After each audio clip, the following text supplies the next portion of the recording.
In this video, I'm going to show you exactly how I created this off-road Jeep light commercial. Everything from pre-production to filming to post-production.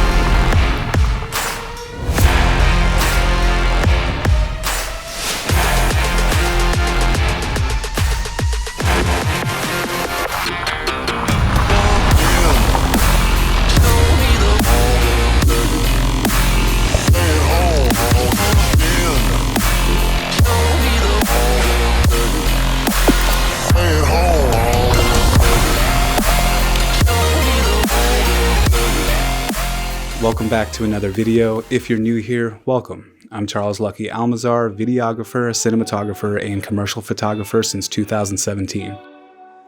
This Jeep light commercial was created for my day job, where I'm an in-house videographer for an LED lighting company. We partnered with a local brand and just got these lighting bundles from them. So I conceptualized the video, storyboarded, filmed, and edited it, and here's how to do it. Real quick, I just want to add that this is just my workflow and what works for me. Take what you need and tailor it to you and your projects. Every successful video begins with planning, aka pre-production. The reason for that is everything runs smoother and easier when things are thought through and organized. There's less room for error and less chance to forget things, whether it's items or important scene details, etc. And when the planning is organized, the shoot is organized. When the shoot is organized, the post-production or editing process will go 10 times smoother. So plan and shoot with the edit in mind. First step to planning begins with researching what type of video you want to create and why. Where's this video gonna live? Social media, website, broadcast television? Who's the target audience? Once you have all that figured out, next is conceptualizing or brainstorming different ideas for the videos and possible locations to shoot.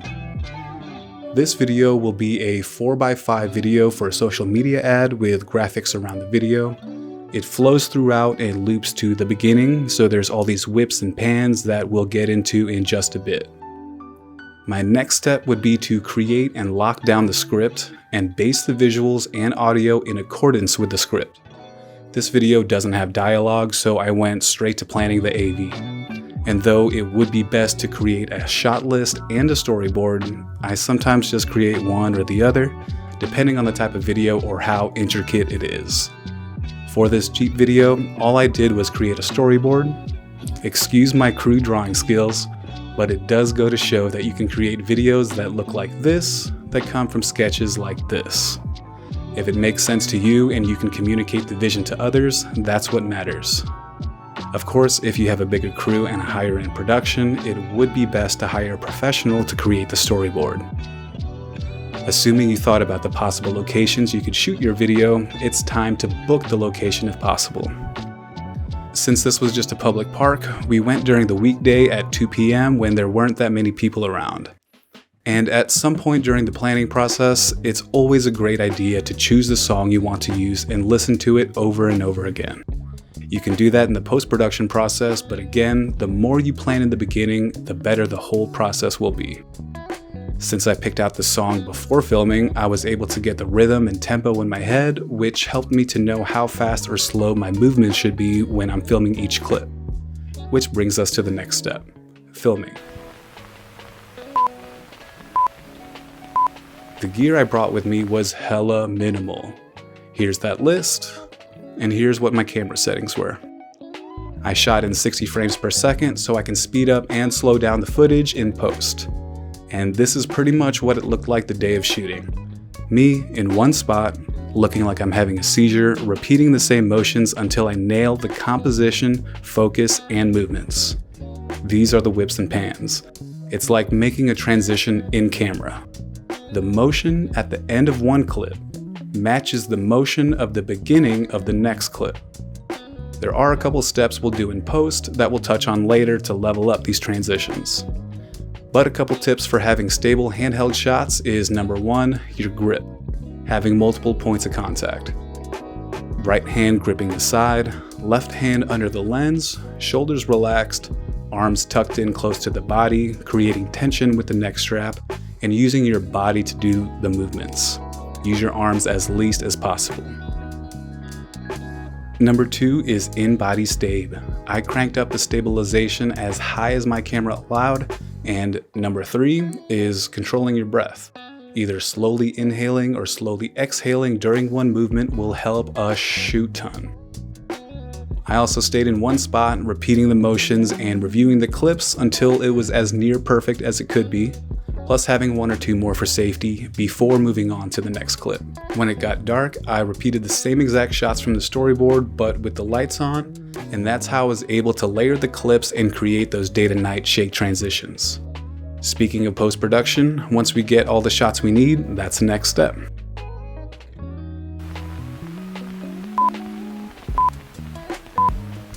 First step I do in post is I upload my files and back them up.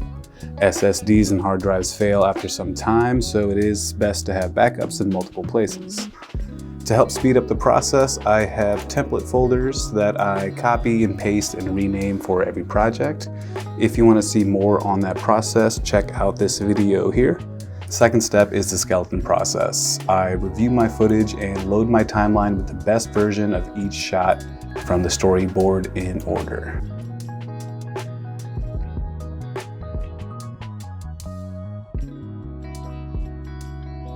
My next step is to add the music and chop it up to the length I want the video to be.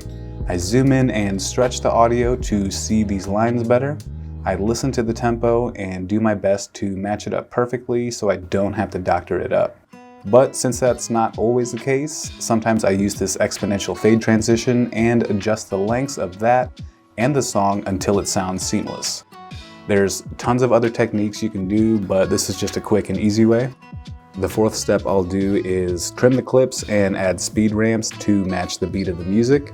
Since this is 60 FPS footage in a 24 FPS timeline, I can slow the footage down to 50% and speed it up to 200% without losing quality. To really sell the whip and pan transitions, I use speed ramps. To do that, I zoom in and stretch the clips, right-click this FX box, click time remapping, then speed. To make the ramps, I'll drag this line to 200%, scrub through the part I want it to slow down and press P on my keyboard or this pen tool icon. Click this line on the part I want it to slow down, press V or this selection tool icon, and drag this line down to as slow as I want it, down to 50%.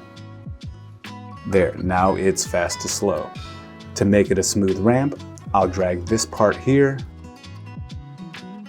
and toggle this little guy to smooth it out. I'll do the same thing at the end of each clip and do this for all the clips I plan the whip and pan transitions for. And there you go. Fifth step is warp stabe. If I think any of these shots needed warp stabilizer, this is when I'd add it. What? Oh no, I can't add it because I sped up or slowed down the footage. No probs, Bobs. First, I'm gonna go ahead and undo that and right-click this mother lover, click nest. If you want to rename it, you can. Click OK, and then boom shakalaka. You can now add that sweet warp stabe. After all that, I then add the rest of my transitions. To create this day to night shake transition, I filmed the same shot twice, once in the day and once in the evening. They were also filmed on 2 different roads, but at the same angle going in the same direction with the roads going the same way too. I lined up the clips side by side, then I put the night clip over the day clip and dropped the opacity to around 50%. Then I did my best to catch them at the right angle, resized this clip, rotated and positioned this clip to better match them, trimmed the edges and slide it down. This doesn't look terrible on its own, but I wanted something to match the music and exaggerate what was happening. So I created a shake effect and it made the transition look more seamless. To do that, I click the new item button in the project folder, select new adjustment layer, and dragged it over these two clips. I moved the playhead to the cut in between the two clips,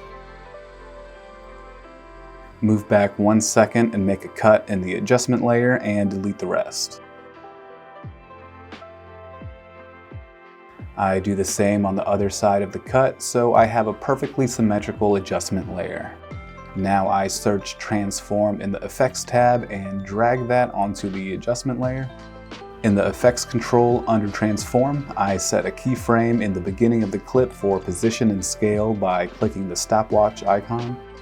And then I go to the end of the clip and set another keyframe by clicking these little circle buttons. Then in the center, I'll create another keyframe and set the scale to around 125.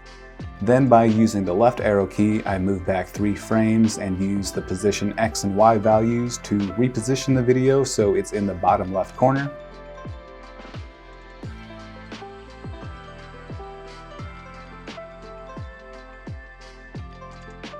Once I do that, I go back to the center and move forward 3 frames and use the position values to move the video to the top right corner. If we play the video now, we can see the shake transition has been added. You can add more keyframes like I did here to add more shake. If we want to add some blur to the transition, I'll do that by unchecking this box that says Use Composition's Shutter Angle and change the shutter angle to 240. And that's it. The 7th step I sometimes do after the first step because I want to preview what the final video will look like is color correction and color grading. I do that by creating 2 new adjustment layers, dragging them over the timeline and renaming this one to Rec 709 and this one to Color Grade. I import the correct Rec 709 LUT in this layer and make all the color correction edits here. In the color grade layer, this is where I import LUTs and push and pull the colors to produce the look I'm going for. This could be a whole video on its own, so let me know if you want a detailed breakdown on how to color correct and color grade. With all that in place, let's see how it looks so far.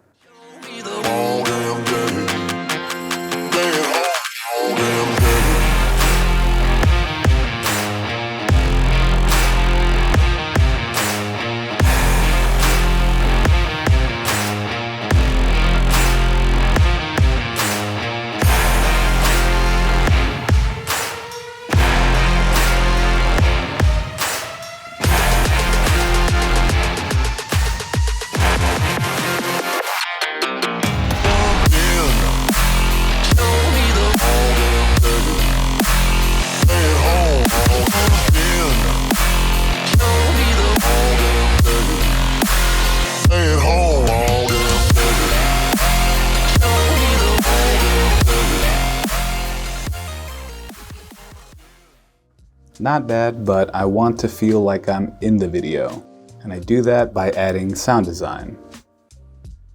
I rewatch the video and make notes on where it could use some sound effects.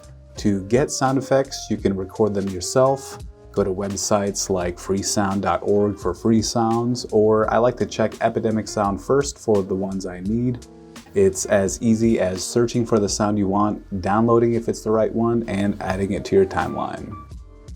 Let's see what it looks like with just sound design.